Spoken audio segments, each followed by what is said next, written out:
Hello my friends, Paul here in the RoJoBe Music Workshop, and today's video, as the title and the thumbnail suggests, is about a homemade thickness sander that I made.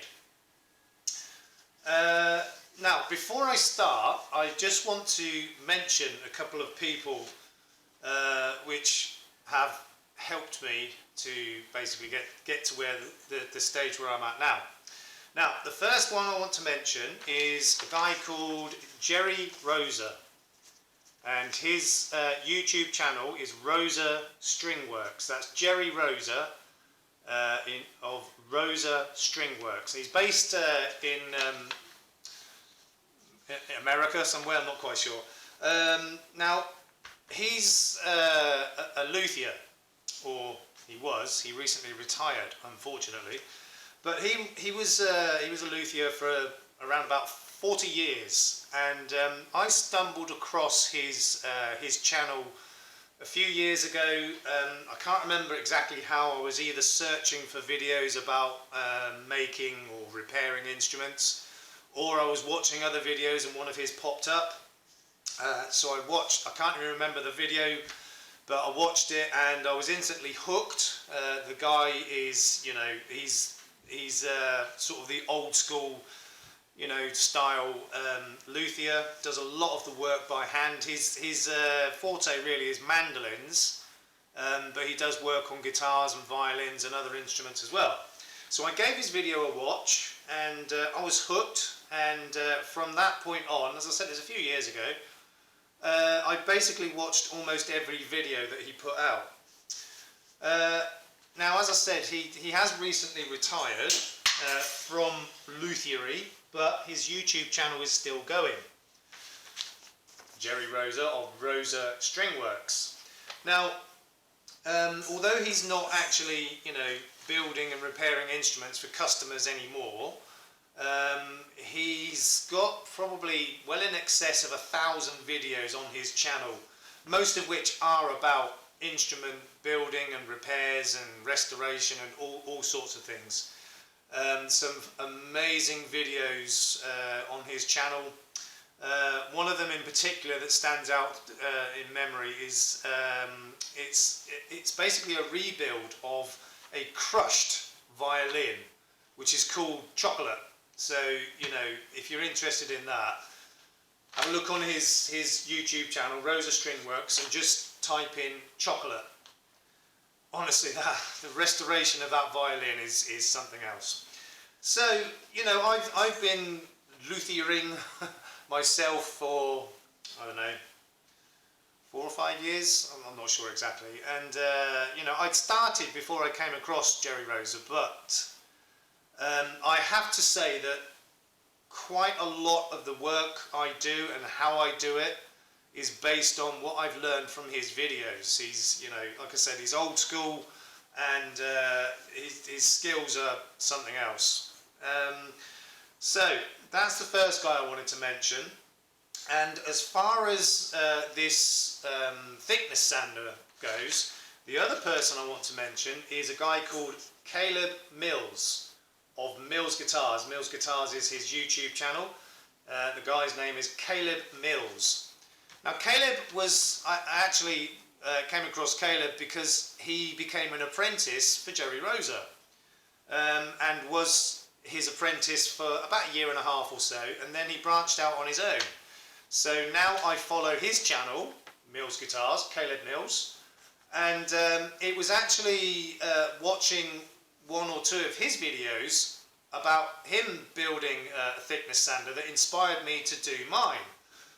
Now, the design of mine is different to his, but there are some similarities, which you will see if you watch his video and then compare it with mine.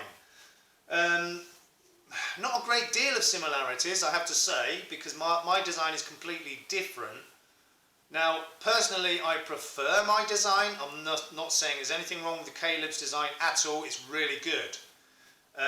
But I've done mine differently, and I've done it in a way that I like. You know, the similarities between mine and Caleb's are some of the materials used. and some of the techniques to actually get the thing to work. So, as I said, that guy's name is Caleb Mills of Mills Guitars, and the other guy, Jerry Rosa of Rosa Stringworks. Please check them out. They are really good at what they do. Really good. Okay, so my thickness sander. Actually, just the same as Caleb's. It's not an actual thickness sanding machine. It's an attachment for my oscillating spindle sander. And as I said, Caleb did the same for his. So they're not standalone machines. They are attachments to go onto an oscillating spindle sander. So this is the first part of mine, which, as you might be able to tell, is a chopping board, a plastic or nylon chopping board. And you'll see there's various cuts in it. We've got a big sort of U-shaped cut out here. There's a hole here which is recessed. We've got two channels down here, and you'll see there's half a dozen holes here as well, plus a couple more this side. And these channels on the back side are they've got a shallow channel routed on the outside of them as well. So that's the base of it, and this is the actual attachment itself. So first of all, what we've got here is like a mini sort of platform jack, if you like. Now it's got the little turn dial on here which lowers it and raises it. So it's like the base of it is like 3 or 4 inches square, top and bottom, and it's kind of like a scissor jack action. So on the back of that, I've got 2 sturdy shelf brackets screwed onto there, screwed and glued actually. And on the front, I've actually got another piece of the chopping board, and I've attached that to the front to extend it, because you can see that the base of it is like I said, sort of 3 or 4 inches square, and it's not enough. So I extended that, put a piece of this on. Now these are countersunk, so that they're not, the whole thing is flush. And on the back of that, I put 2 more brackets attached to that as well. And all of the brackets have got various holes in them, as you can see. Okay, so that's the whole thing.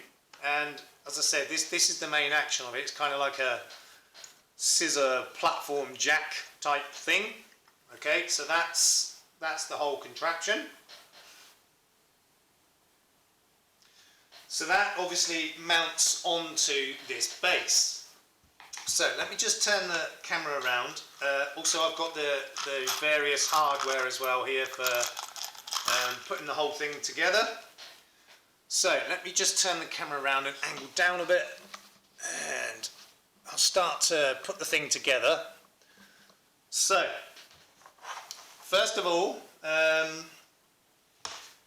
what you'll see is that the channels in this board line up with the 2 outer brackets, and then the 6 screw holes in the middle line up with the inner 2 brackets. So first of all, I'll just screw that down. So I've got half a dozen screws there to hold that in place. So, and these screws I had to sort of shorten so that they don't protrude out the other side. So I just basically clipped off the ends of them. Bear with me. Always on camera, it doesn't work. Okay. Right, so, and because I've got all these extra holes in here, I can, adjust the location of this forward and backward.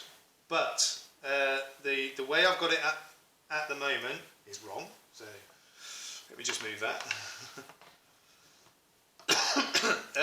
The position I've got it at the moment seems to be the optimum for range of movement.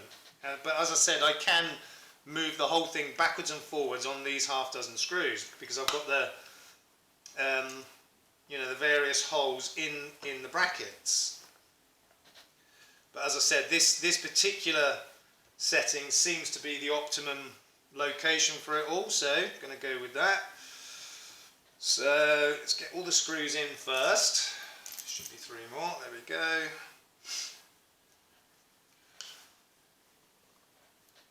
Okay.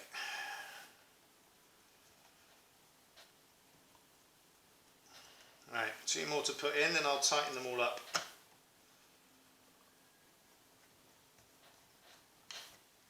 Okay, last one.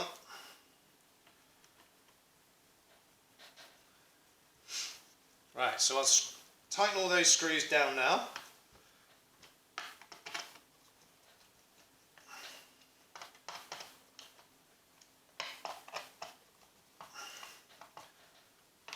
Okay, 2 more.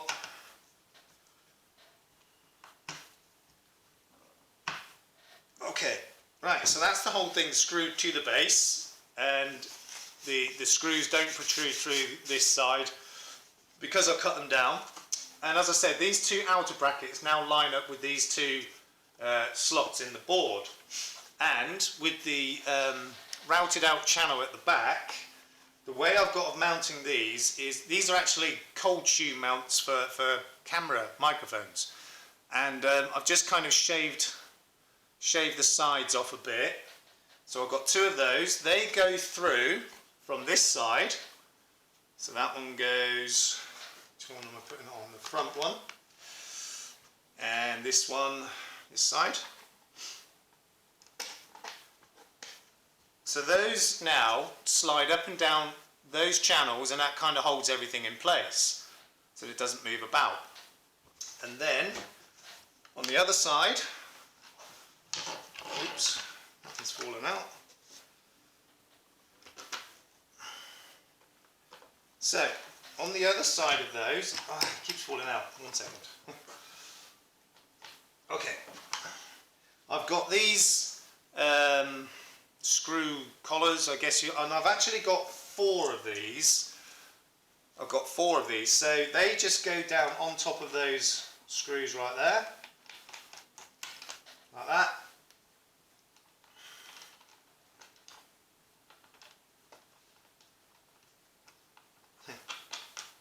Okay, so once I've got the the adjustment where I want it, what I do then is lock these down like that, lock them both down, and now that doesn't go anywhere. Okay, so 1 second, let me just adjust that. Ooh. Okay, so those slide up and down in those slots there, and they are locked down this side with these turn wheels. Now, for extra security, I can put another one on the top and then lock that down on the top of it. It's not really necessary, but you know, I can put those down like that. It's really hard to see. So I've got 2 of them, so they, once you tighten the top one down, they lock together and it can't come loose. Okay, so that's the whole thing put together. So what I'm going to do now is move the camera over to my oscillating spindle sander, get it set up there, and I'll show you how, well, I'll demonstrate how this thing works. So let me just adjust that camera.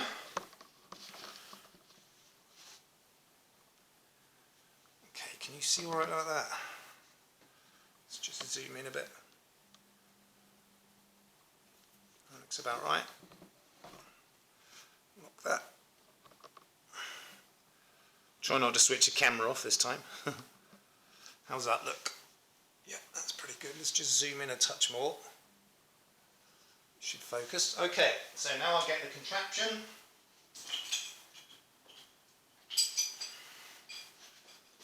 Right, let's put some light on as well. Okay, so this cutout here goes around the spindle, like so. Okay, and then I've got, where is it? There we go.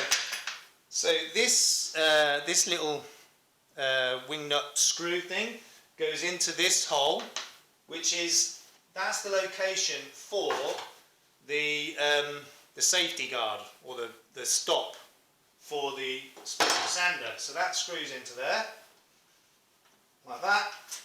And then this, kind of a double bolt setup, goes through these two holes this side, straight through the table there. And then put the nuts on the other side.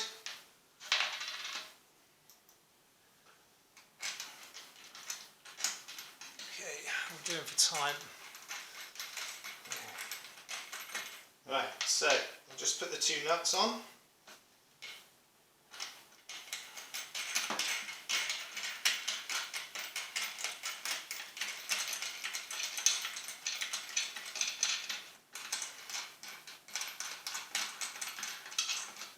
Okay,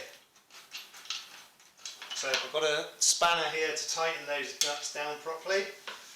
Just whack those up.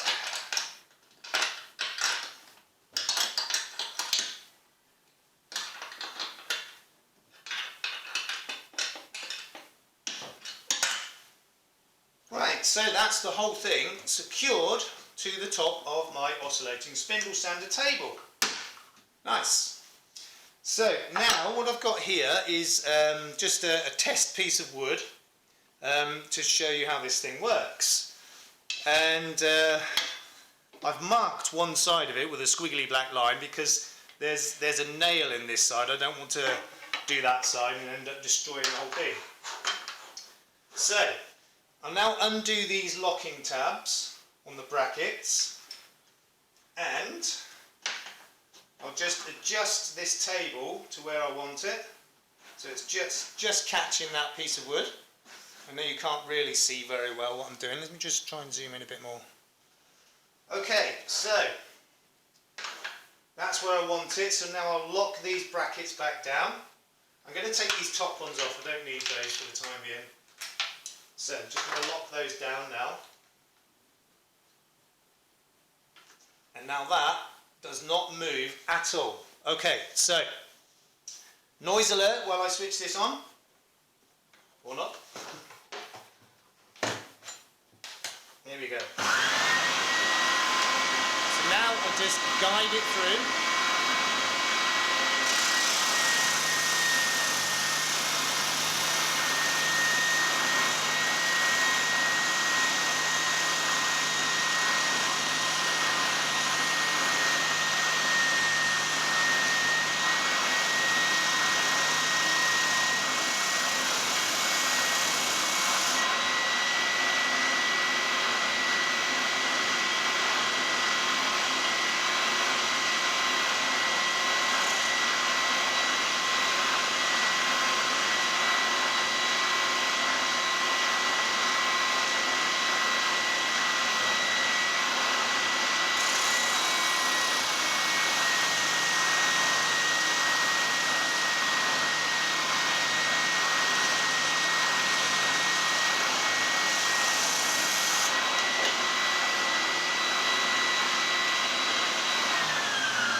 So, as I think you can see, that works an absolute treat. That's just one pass, and that is perfectly smooth, and it will be perfectly level.